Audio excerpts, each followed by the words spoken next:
আসসালামু আলাইকুম প্রিয় দর্শক।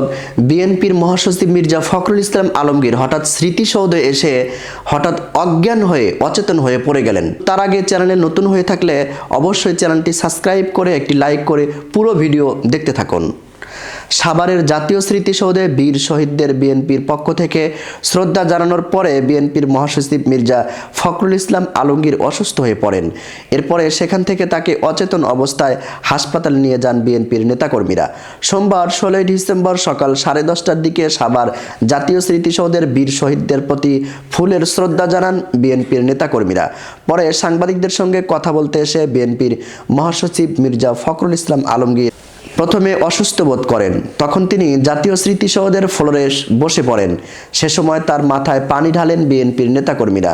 তখন হঠাৎ অচেতন হয়ে জাতীয় স্মৃতিসৌধের ফ্লোরে শুয়ে পড়েন।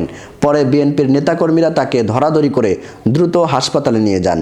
এ সময় বিএনপির সিনিয়র যুগ্ম মহাসচিব রুহুল কবির রিজভী, বিএনপির স্থায়ী কমিটির সদস্য সালাউদ্দিন আহমেদ, ঢাকা জেলা বিএনপির সভাপতি আবু আশফাক, কেন্দ্রীয় দলের সাবেক সভাপতি হাবিবুর রহমান নবী, সোহেল সহ আরও অনেকেই উপস্থিত ছিলেন এবং মহাসচিবকে দ্রুত চিকিৎসার জন্য হাসপাতালে নিয়ে যাওয়া হয়েছে।